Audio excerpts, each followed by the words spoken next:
셋째 주일입니다. 11월이 되니까 늘 그래야 되겠지만 못하다가 하는 일 중에 하나가 감사라는 말을 우리가 입에 좀 달고 산다. 이런 표현이 적합할지 모르겠는데요. 감사에 대해서 많이 생각하는 그런 계절이 된 것 같습니다.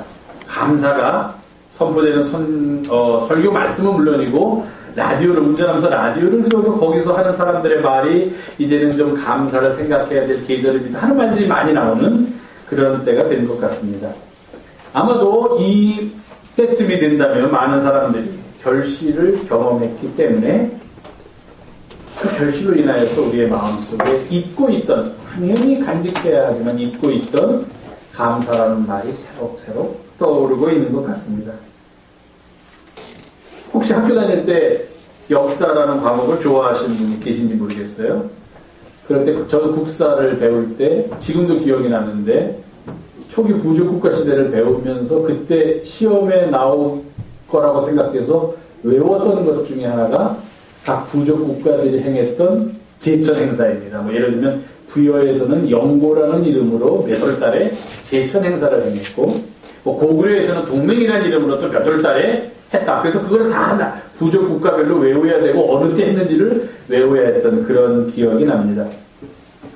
이런 모든 제천 행사들은 결국 그들이 수확을 거두고, 대부분 농경민족이었으니까요. 수확을 거두고 그 수확에 대해서 경외로움을 갖고 거기서부터 싹튼 감사하는 마음을 모두어서 자기들의 신, 그때는 우리나라 부족 국가 시대에는 우리 그리스도교가 전파되지 않았을 시대니까 자기들이 믿고 있는 신, 하늘에 있는 신에게 감사의 제사를 드린 것이 바로 이런 제천 행사였던 것입니다.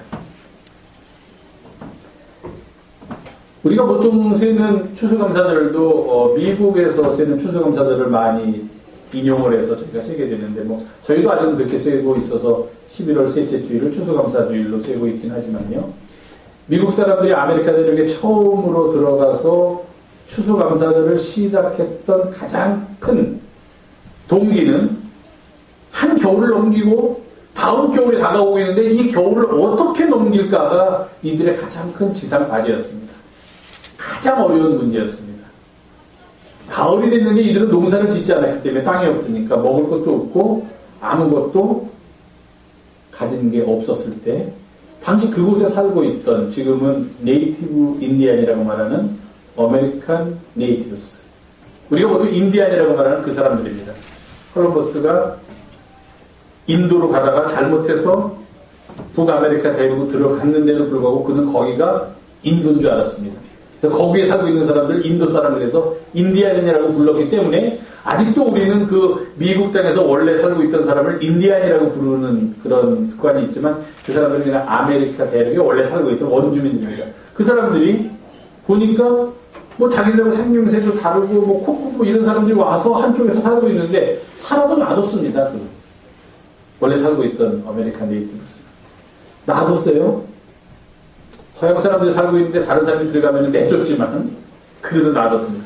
겨울이 돼가는데 먹을 게 없어요. 먹을 게 없으니까 그때 그 인디안이라고 얘기하는 미국 대륙에 살고 있던 원주민들이 자기들이 수확한 옥수수와 그리고 칠면조를 잡아서 그 자기들 땅에 막 들어와서 허락도 없이 살고 있는 미국 사람들의 원조상, 한 300여 년 전에 들어온 그 미국 사람들의 원조상들, 유럽 사람들을 찾아가서 이걸 먹고 이번 겨울을 하고서 줬습니다.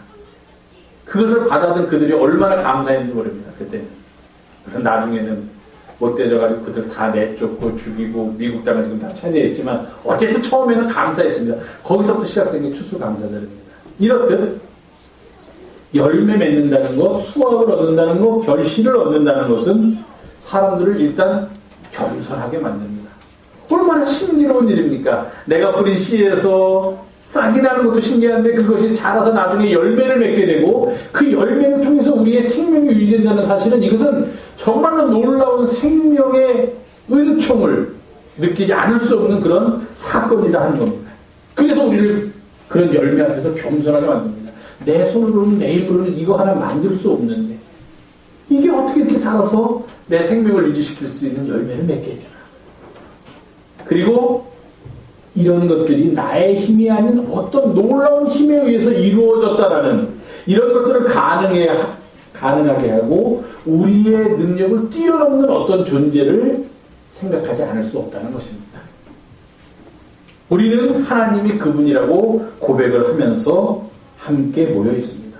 그리고 만약에 하나님께서 이런 모든 열매를 가능하게 하시고 그 열매를 통하여 우리가 살아가도록 해주시는 분이라고 믿음을 고백한다면 당연히 제대로 머리가 박힌 사람이라면 이러한 모든 결실에 대해서 감사를 이야기하지 않을 수 없다는 것입니다. 당연한 거라고 받아들여서는 안 된다는 것입니다. 제가 늘 얘기하지만 세상에 당연한 것은 하나도 없습니다. 다른 사람의 수고가 들어있습니다. 다른 사람의 땀이 들어있고 다른 사람의 노력이 있는 것에 의해서 우리가 살아가니까 우리는 아주 사소한 것을 대하더라도 늘 감사하는 마음을 가져야 되는데 하물며 우리의 생명이 가능하게 하는 이 엄청난 일을 우리에게 주신 하나님께 대해서 어떻게 감사하지 않을 수 있다는 말입니까? 오늘은 제가 그래서 하나님께 감사하라라는 그런 말씀을 좀 드리려고 합니다. 도대체 하나님께 감사한다는 것은 무엇을 말하는가? 더 직설적으로 말한다면 어떻게 하는 것이 하나님께 감사하는 것인가 하는 것을 같이 이야기를 나누려고 합니다. 자, 사람한테 감사할 때는 어떻게 합니까? 예? 고맙습니다. 입으로, 말로. 저도 지난번에 이전 감사 예배를 드리고 이제 뭐 제가 좀 우리가 이런 행사를 하니까 와주셔서 생각지도 않은 분들이 많이 오셔가지고 그 예배가 끝난 다음에 제가 일일이 뭐 가서는 인사를 못해도 뭐 문자를 보낸다든지 또는 어떤 메시지를 전한다든지 전화를 걸린다든지 해가지고 그분들한테 감사하는 그런 마음을 이제 전했습니다. 또 당연히 해야 될 일이라고 생각해서 그렇게 했는데 사람 앞에는 그렇게 할 수 있습니다. 조금 그 정도의 감사 표시로 끝나면 그 정도의 감사 표시를 하고 되고 더 큰 은혜를 입었다고 생각하면 또 그 나름대로 우리들의 사고 속에 우리들의 삶 속에 감사하는 그 모양이 정해져 있습니다. 어떤 물질적인 큰 혜택을 받았으면은 뭐 또 다른 어떤 방법을 통해서든지 내 마음을 좀 표현하고 싶다 하는 게 보통 우리네 사람들이 갖고 있는 생각입니다. 사람끼리는 이렇게 가능합니다. 의사소통이 되니까요. 전화로 감사할 수도 있고 직접 찾아가서 인사를 할 수도 있고 더 큰 은혜를 입었다고 생각하는 경우에는 나도 그거에 비견하는 것은 아니지만 그냥 내 마음의 정성을 막 조그만 선물이라도 준비해서 갖다 드릴 수도 있고 이렇게 나름대로의 감사하는 방법이 있다는 겁니다. 그렇다면 도대체 하나님께 감사하는 얘기는 귀에 못이 박히도록 듣고 있는데 어떻게 하는 것이 과연 하나님께 감사할 수 있는가 하는 것은 쉽게 대답할 수 있는 문제가 아니다는 겁니다. 먼저 이런 본문을 보겠습니다. 오늘 본문을 보니까 시편 기자는 우리들한테 이렇게 얘기합니다. 하나님께 감사해야 된다. 그런데 왜 하나님께 감사해야 되느냐 하는 이유를 그는 하나님의 통치 영역이 전 세계, 즉 우리의 삶 모든 것을 다 포함하고 있기 때문에 그런 여기서 감사라는 단어를 직접 쓰진 않았지만 이렇게 얘기합니다. 우리는 여호와께 영광과 권능을 돌려야 한다. 그것이 마땅한 일이다. 그렇게 이야기합니다. 그렇습니다. 만약 어떤 사람이 우리한테 묻습니다. 왜 하나님께 감사해야 됩니까? 뭐 하나님 보여주지도 않고 나한테 해준 것도 아무것도 없는 것 같은데 왜 우리가 하나님한테 감사해야 된다고 당신은 말씀하십니까? 그렇게 우리에게 묻는다면 거기에 대해서 대답을 이렇게 해야 합니다. 우리는 우리의 삶의 모든 영역이 하나님의 은혜로 가능하다라고 믿는 우리이기 때문에 그런 모든 것들을 가능하게 하신 하나님 앞에 어떻게 감사하지 않을 수 있겠습니까? 이렇게 대답을 해야 한다는 것입니다. 아, 이래서 감사합니다. 뭐가 어때서 감사합니다. 우리는 그런 이유를 다 냅니다. 제가 아까 말씀드렸지만 어떤 분한테 고맙다고 전화를 하는데 제가 무턱대고 감사합니다. 그럼 그 사람이 당황할 거예요. 저는 이유를 냅니다.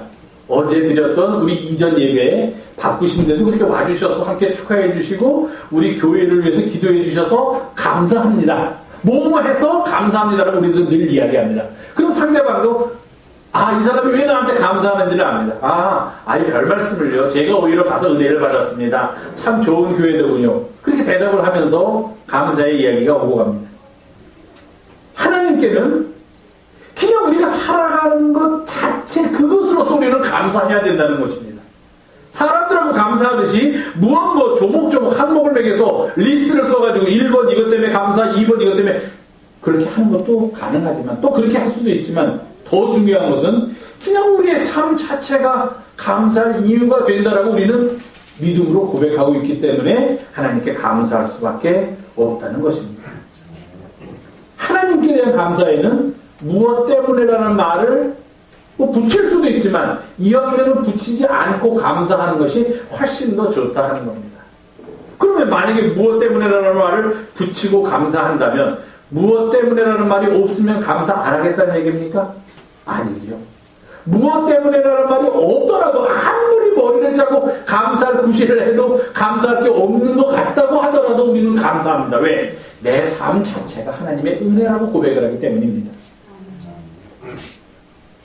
그러니까 우리는 우리의 삶 때문에 하나님, 내 삶 때문에 내 매일매일이 하나님의 은혜라고 나는 생각하고 살기 때문에 그것이 나의 감사 이유입니다. 이렇게 돼야 한다는 것입니다. 자, 이렇게 하나님께 감사합시다. 그럼 다들 아멘 하십니다. 감사해야 된다는 데는 다 공감합니다. 그런데 어떻게 감사할 것인가 하는 것에 대해서는 머뭇거립니다. 자, 시험 시간이 돌아왔습니다. 제가 여쭤보겠습니다. 저하고 눈이 마주친 우리 여성교회 회장님, 하나님께 어떻게 감사하시겠습니까? 구체적으로. 하나님이 기뻐하시는 삶을 하나님께 감사를 드리고 어렵습니다. 답이. 문제보다 답이 어려우면 안 되죠. 네. 그러면 제가 또 묻습니다. 말꼬리 잡는다 그러지 마시고 하나님께서 기뻐하시는 삶이 어떤 삶일까요? 그러니까 다른 사람 이웃을 사랑하고 봉사하는 거? 그것도 추상적인데. 손님들한테 아, 김재 권사님 너무 고개를 탁 숙이고 계시네. 저하고 눈을 안 마주치고요. 아니, 우리 김현주 집사님 대답 충분히 하셨어요. 아주 잘하셨어요. 100점 만점에 99.9입니다. 예, 제가 점수를 매겨드립니다. 어떻게 감사해야 되는가? 그것을 우리가 잘 알아야 됩니다. 옛날에 무슨 얘기가 또 있었어요? 이건 하면 안 되겠습니다. 어떤 특정한 사람들을 좀 비하하는 걸 그렇게 하는데, 이제 하나님한테 감사한다 하는 그런 얘기가 있는데, 세 사람이 있었다고 합니다. 세 사람이. 그래도 좀 하나님한테 감사하고 싶은 사람, 감사해야 된다는 당연은 아는데, 지금 내가 살기 바쁜데 뭔 감사하는 사람, 감사는 뭐 하는 사람이 하나님한테 감사하게 될 상황에 들어갔다고 합니다. 돈을 갖고서, 자, 이걸 가지고 당신들이 하나님한테 감사하십시오 그랬더니 제일 처음에 그래도 하나님께 감사하고 싶은 마음이 많은 사람은 바닥에다가 줄을 쫙 긋더니 자기에게 허락된 돈을 갖다가 하늘로 던지면서 오른쪽에 떨어진 건 하나님이 다 가지시고 왼쪽에 떨어진 건 제가 갖겠습니다 하고 던졌답니다. 그러다 보니까 뭐 오른쪽 왼쪽에 적당하게 떨어졌대요. 두 번째 사람 감사하고 옳은 것 같은데 좀 인색하고 그냥 좀 이렇게 짜고 좀 그런 사람은 앞사람이 하는 걸 보더니 동그라미를 동그랗게 그려놓더니 하나님 요 안에 떨어진 거 하나님이 다 가지시고 요 원 밖에 떨어진 건 제가 다 갖겠습니다 하고 던졌답니다.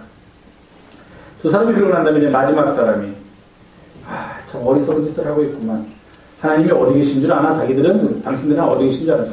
하나님 하늘에 계시죠? 그래, 이제부터 내가 하는 거 잘 봐. 하늘에 계신 하나님, 내가 이제부터 던져드릴 테니까 하나님이 원하는 만큼 잡으시고 필요 없으면 그냥 다시 다 나한테 내려주십시오. 그러고 던졌답니다. 어떻게 됐을까요? 다 없어져야 되는데 그게 그래서 자꾸 다 떨어졌다고 합니다. 예, 감사를 어떻게 할 것인가 그게 가장 중요한 문제.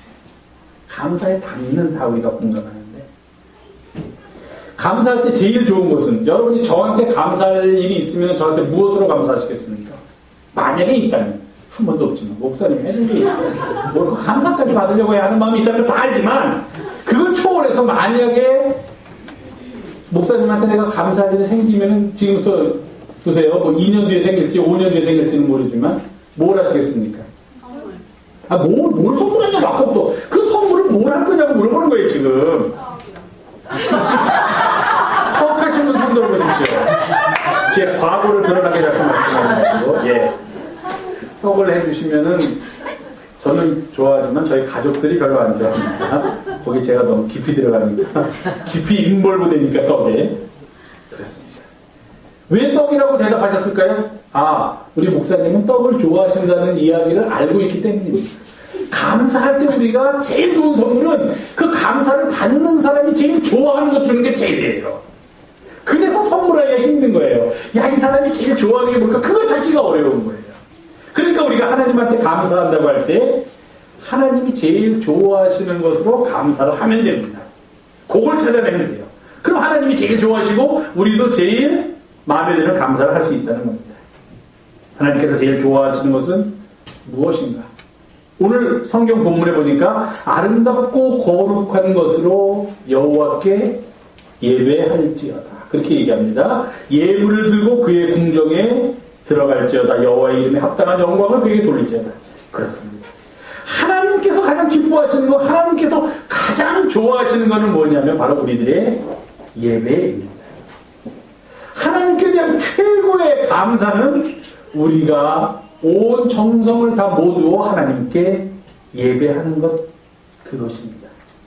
예배라는 말, 단어, 또는 예배하고 있는 그 행위, 그 모든 것 속에 바로 하나님께 대한 우리의 온 마음이 다 들어있기 때문입니다. 그래서 우리는 마음과 뜻과 정성을 다하여 하나님께 예배합니다라고 말했습니다. 왜? 내 삶의 전부를 하나님께 드리는 시간이기 때문입니다. 그리고 그것을 하나님께서 가장 기뻐하신다는 것을 우리가 너무도 잘 알고 있기 때문입니다. 하나님이 제일 좋아하시는 것, 그래서 하나님이 그래 나에게 감사하겠다고, 그래 그럼 나에게 이런 선물을 다오라고 만약에 우리들한테 말씀하신다면 그것은 예배라는 것입니다. 하나님께서 우리들의 삶 속에 행하여 주신 모든 놀라운 일들, 감사할 일들을 다 기억하면서 이 일이 가능하게 된 것은 오로지 주님 때문입니다라고 모든 영광과 이런 모든 일을 가능하게 하신 능력을 하나님께 돌리는 것. 다른 말로 표현한다면 모든 것이 다 하나님께로부터 우리에게 왔고 우리가 살아가고 있는 모든 일의 근원은 하나님에게 있습니다. 하나님의 것입니다라고 믿음을 고백하는 것입니다. 아까 우리가 함께 성시 교독할 때 오늘 우연히 겹쳤는데요. 그것은 시편 29편이고 오늘의 본문은 시편 96편인데 똑같은 이야기가 나옵니다. 시편 29편에서도 같은 노래 부릅니다. 영광과 능력 그것은 모두 다 하나님의 것이라는 고백입니다. 근데 세상을 살고 있는 사람들은 어리석어서 어떻게 생각하냐면은 사람한테 그런 능력이 있다라고 생각을 합니다. 그것도 역사적으로 비난을 받는 사람한테 신통한 능력이 있어서 그 사람 덕분에 우리의 삶이 가능하다. 이렇게 이야기하는 어리석은 사람들도 있습니다. 아닙니다. 인간이 하는 모든 것은 다 하나님 앞에서는 부질없는 것입니다. 하나님께만 그의 이름에 합당한 영광을 돌려야 한다는 것입니다. 하나님께만이 영광과 능력을 돌릴 때 그러한 모든 행위가 바로 가장 귀한 감사의 행위이며 그것을 우리들의 말로 표현한다면 예배하는 것, 이것입니다.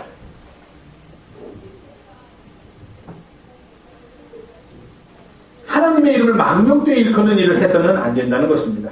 아무 일에나 하나님의 이름을 들먹이면서 그 일로 인해서 자신의 이익을 추구하는 어리석은 일을 해서는 안 됩니다.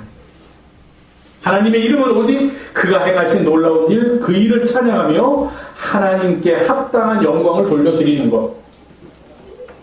그것이 바로 하나님의 이름을 영화롭게 하는 것임을 잊지 말아야 합니다. 저희 교회는 사실 이런 제가 근본적인 얘기라서 지금 설교를 하고 있지만 이런 설교가 별로 힘이 없을 것 같아요. 거의 매주 출석이 95% 이상을 넘으니까 뭐 하나님께 예배하는 것이 우리의 최고의 감사예요. 당연히 지금 다 우리가 하고 있는데 그렇지만 저는 그럼에도 불구하고 이것이야말로 우리의 믿음을 키워나가는 가장 귀한 가르침이라고 생각하기 때문에 여러분에게 설교를 하고 있는 것입니다. 어떤 사람들 보면 그냥 말로는 하나님의 은혜로 살아가고 하나님이 도우셔서 그런데 뭐 얘기하는 거는 좀 쉽게 여기는 그런 사람들이 있어요. 제가 미국에 있을 때는요, 장로님들의 95% 직업이 뭔지 아십니까? 여러 교회 장로님들이 계시잖아요. 그 장로님들의 보통 95%의 직업이 세탁소입니다. 물론 세탁소라는 업종을 우리 한국 사람들이 많이 하고 있다는 그런 이유이기도 합니다. 그래서 서로 권할 때 이제 세탁소를 사고 팔기도 하고 세탁소를 권해서 새로 생기기도 하고 하니까 하는데 근데 그분들한테 그런데도 불구하고요 한 가지 업종에서 이민 온 사람들이 오래 일을 하다 보면은 아무리 돈을 많이 벌어도 다른 업종을 하고 싶어 합니다. 한 5년, 6년 정도 지나면요 제가 보기에는 굉장히 장사가 잘 되는 가게를 운영하시는데도 그걸 팔아요. 그리고 한 1년 정도 쉬시다가 다른 일을 하세요. 아, 왜 그러셨습니까? 그러면 힘드실 텐데요. 다른 일 하면. 아유, 그 일이 너무 지루하고 너무 힘들어서 못합니다 하고 일을 옮깁니다. 그런데 교회에 나오시고 장로님들 되신 분들은 세탁소를 하시면서 10년, 20년, 30년도 하십니다. 장로님은 지루하지 않으세요? 아이, 저라고 왜 안 지루하겠습니까? 장로님 다른 사업 해보고 싶은 생각 없으세요? 아, 있죠. 근데 왜 이 일을 하십니까? 그분들의 대답은 단 한 가지입니다. 주일날 세상 없어도 세탁소는 문 닫습니다. 이거예요, 대답. 그분들의 대답. 다른 거는요, 거기도 여기처럼 경쟁이 심해서 주일날도 문 열어야 돼요. 웬만한 가게들은 다 문을 열어야 돼요. 그런데 세탁소는 이상하게도 누가 운영을 하든지 썬데이가 되면은 다 문을 닫습니다.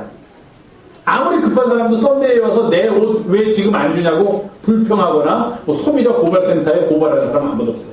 그러니까 그들의 대답이 한 가지더라고요.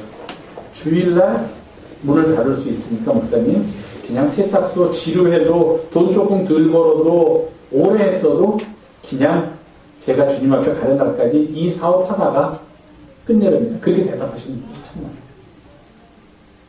하나님께 예배하는 것이 얼마나 귀하고 소중한 것임을 잘 알고 있는 징표입니다.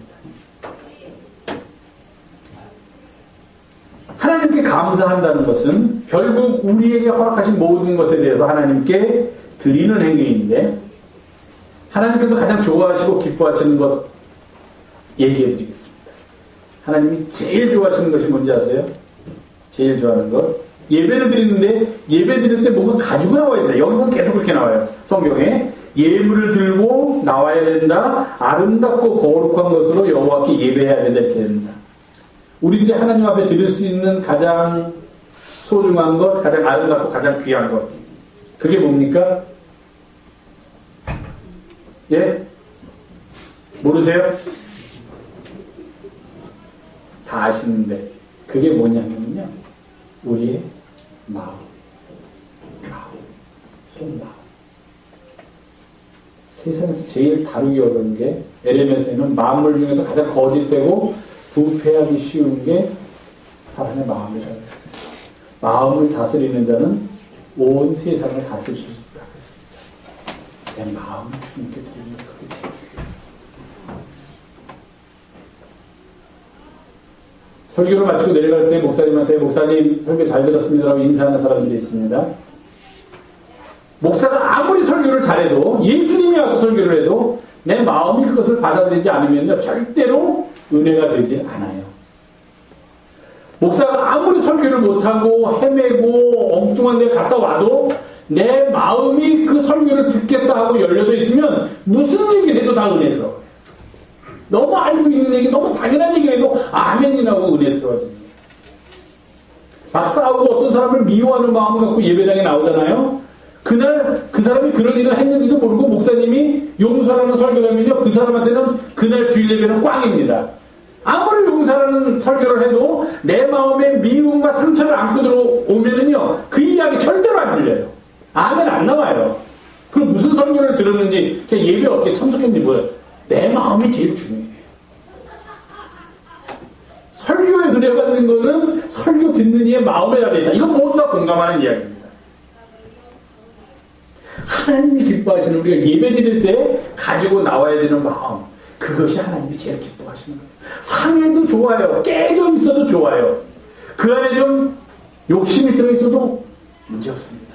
주님 앞에 나와서 주님 내가 세상 살면서 아직도 이렇게 바보같이 살고 있는데 어떡합니까 주님. 주님 내가 세상 살면서 아직도 이렇게 부족하게 살고 있는데 주님 그래도 괜찮겠습니까? 그 마음, 그 상한 마음, 깨진 마음을 하나님께서 제일 귀히 여기고 봐주신다. 그렇게 시편 기자는 이야기하고 있습니다. 그렇죠? 우리가 늘 얘기합니다. 교인이 신앙생활 하는데 제일 첫 번째로 간직해야 될 덕목 중에 하나가 삐지지 않는 거예요. 삐지지 않는 거. 목사가 뭐라 그래도 삐지지 않는 거예요. 주변에 있는 다른 교인이 뭐라 그래도 마음 삐지지 않는 거예요. 삐지지 않으면은 반쯤 천국 간 겁니다. 반쯤 천국 간 겁니다. 다른 거 좀 못해도 삐지지만 않으면 돼요. 제일 중요해요. 근데 문제는 또 있습니다. 세상에서 제일 삐지는 사람이 목사예요. 그걸 잘 알아두세요. 진짜입니다. 제일 잘 삐지는 사람이 목사들이에요. 목사들은 소리 요만해요. 그래서 교인이 뭐 조금만 뭐해도 그냥 이러면서 가는 게 아니라 소리 요만하게 들어가고 있습니다. 저도 그래요. 잘 하나님한테 감사할 때, 그에게 나아갈 때 시편 기자가 우리한테 얘기합니다. 가장 여러분들이 가지고 있는 것 중에서 가장 아름다운 것, 가장 거룩한 것을 가지고 하나님께 나아가십시오라고 얘기를 해요. 그 가장 아름답고 가장 거룩한 것 보석입니까? 재산입니까? 무엇입니까? 아닙니다. 우리들의 마음이에요. 이 마음을 내가 하나님께 드리겠습니다. 내가 하나님만 바라보겠습니다. 하나님만 향하겠습니다. 그 마음을 하나님께서는 제일 기뻐하신다. 이렇게 이야기합니다. 그러면서 또 우리들한테 얘기합니다. 예물을 들고 하나님의 궁정에 들어가서 그에게 감사하고 예배할지어다. 감사는 우리들의 말이 아니라 행동임을 잊지 마시기 바랍니다.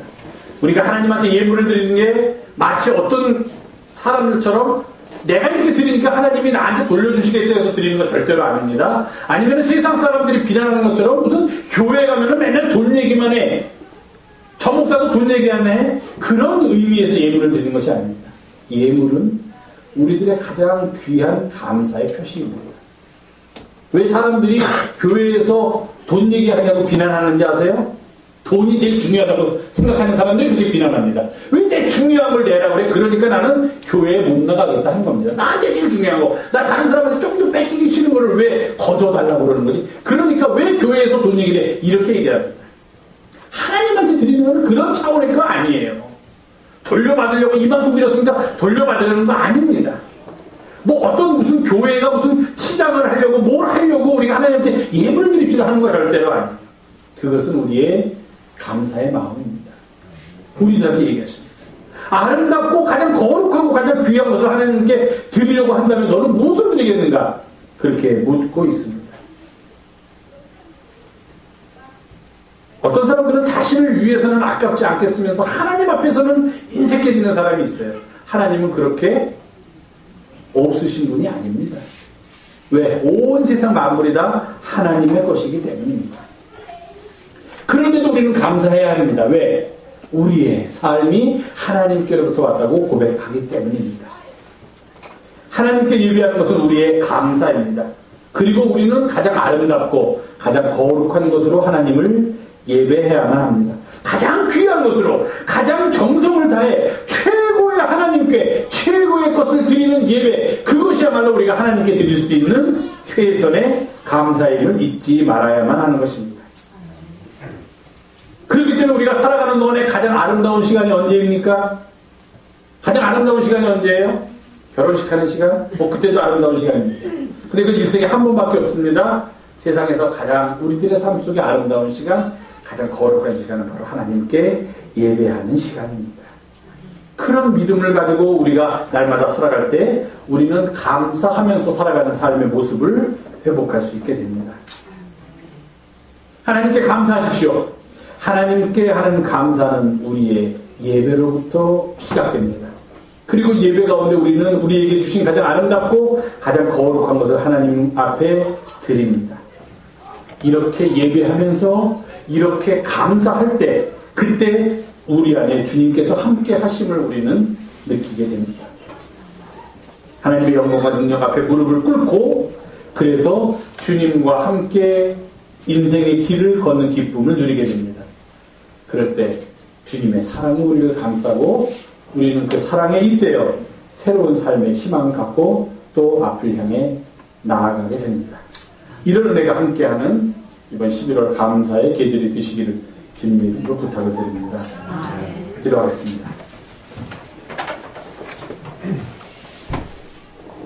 주 앞에 나와서 예배함이 이 땅에서 우리가 하나님께 드릴 수 있는 최고의 감사임을 다시금 깨닫게 하시고 그 속에서 우리를 향하신 주의 사랑 느끼면서 주와 더불어 동행하는 인생으로 이 땅 살아가게 인도하여 주시옵소서. 우리 예수님의 이름으로 기도하옵나이다. 아멘.